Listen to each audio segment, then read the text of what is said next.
hiwaga nga matipapakalo. Sige.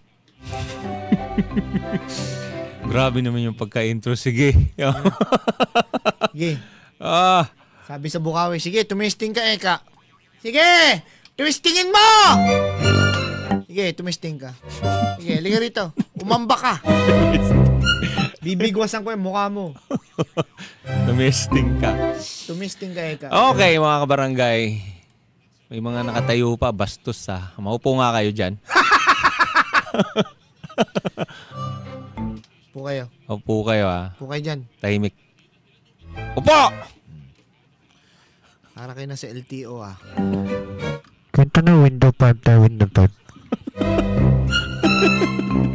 Pa-proceed na lang po yung mga may bayad, yung mga wala po labas. Okay! Paano talaga nagsimula ang prutas na tinatawag nating cherry? Noong unang panahon sa Europa, Papa Jepoy, somewhere sa pagitan ng bundok at Kastilyo. Anong bundok yan? Ha? Isang bundok sa Europe. Ano pangalan? Ang pangalan ng bundok na ito ay Red Sea.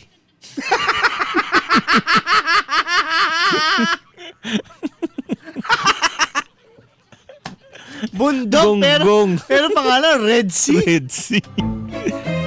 Okay, may isang prinsesa na ubod na sungit. Napakasungit. Ang pangalan niya ay si Prinsesa Cherina. Cherina. Si Cherina ay kilala sa kanyang pulang pisngi. Mapurol na panlasa. Meron siyang mapurol na panlasa. Ano yun? Matabang? Parang ganun. Mahina siya sa panlasa. Si Cherry. Wala siyang gusto sa kahit anong pagkain. Lahat para sa kanya ay matabang? Hindi masarap. Hindi siya ngumingiti. Kahit may lechon pa, mayroong tsokolate, mayroong balbakwa, mayroong pares.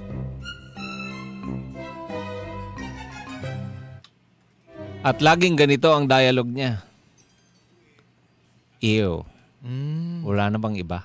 Ang hirap naman pasayahin na ito. Inahain mo na lahat ng masasarap na pagkain. Pero? Ew. Wala na bang iba? Next. Puro siya next. May kilala akong ganyan. Hindi na ako kontento. Lahat ng binibigay, hindi masarap. Binigyan mo, ang hahanapin yung wala. Oo. Parang yung asawa. Parang yung asawa natin.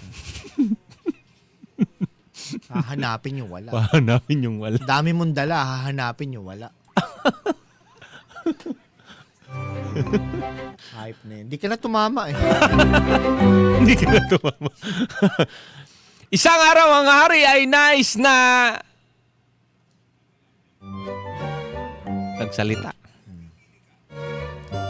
Bakit ayaw mo sa kahit anong pagkain, anak? Kahit ang bulalo.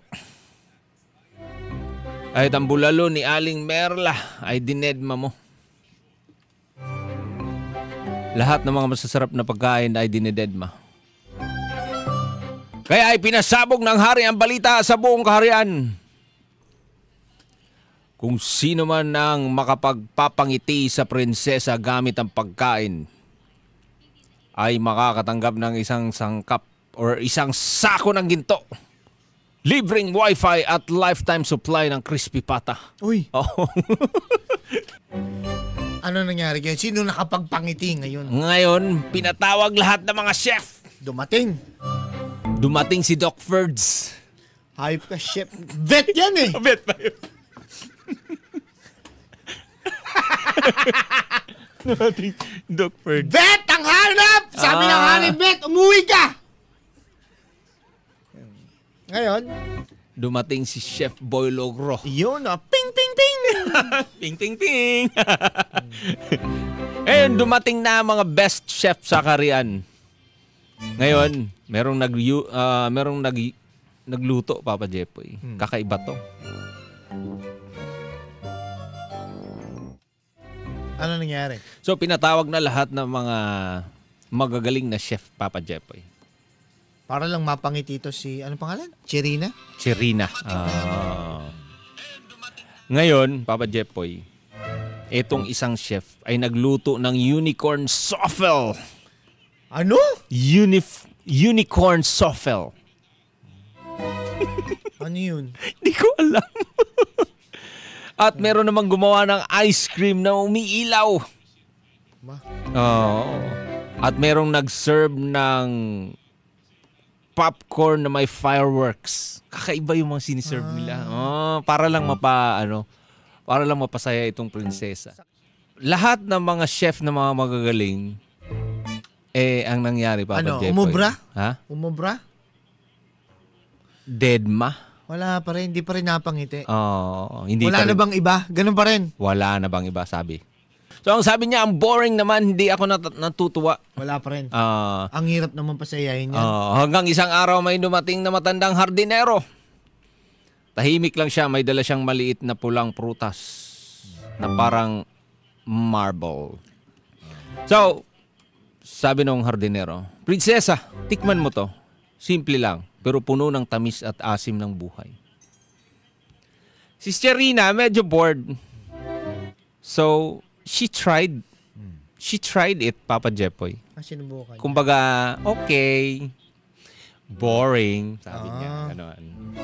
Matry nga. Wala lang, parang nilagay lang niya sa bibig niya.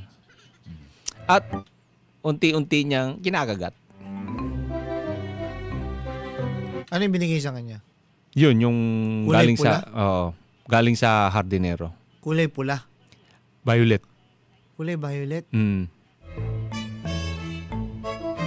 Mapakla. Kulay violet tapos mapakala. Pahaba. Parang talong yung binigay sa kanya. Mapakla. Aratilis ata yung binigay. Ngayon, pagkagat niya, unti-unti niyang kinagat. At ang sabi niya, hoy! Anong klaseng prutas ito? May halong tamis at asim. At nakakakilig. Sabi nung prinsesa. At sa unang pagkakataon, medyo napangiti itong prinsesa. At nagpalakpakan ng buong kaharian, Papa Jepoy. dahil Dahil nga napangiti itong prinsesa. Cherina! Sa wakas, tumawa ka rin. yun, palakpakan. Oo, palakpakan. Tapos nagchat-chant na yung mga tao. Cherina! Cherina! Cherry! Cherry! Cherry! Itong dala-dala niya ang nakapagpatawa. Oo. Yung prutas ng dala ng hardinero. Patingin nga nung i-drawing mo nga. Yung nakapagpatawa kay prinsesa. Oo. I-drawing mo nga. At mula noon, Papa Jepoy, yung ngiti na yon, kumbaga, napasaya din ang hari. At simula noon, tinawag na ring cherry. Itong prutas na ito. Patingin nga nung nagpasaya kay Cherry. Sa mga hindi nakakaalam, si Papa Carlo po ay, Fine Arts? Fine Arts graduate. Saan ka graduate? Sa Clark Air Base. Tingin? Patingin? Ito yung cherry. Kauna-una ang cherry na nagpangiti kay Cherina. Tingin? Ito, cherry. Talagang mapapangiti ka dito. Cartoons yan eh! Sino kasama yan? Sino kasama? Si Tom. Tom and Cherry. Yan ang dala niya? Ito yung dala niya. Talagang tumawa talaga si Cherina. Naka-thumbs up pa yun. Oo. Ilabas si Cherry. Tom and Cherry. Barangay LS 97.1 Forever Number 1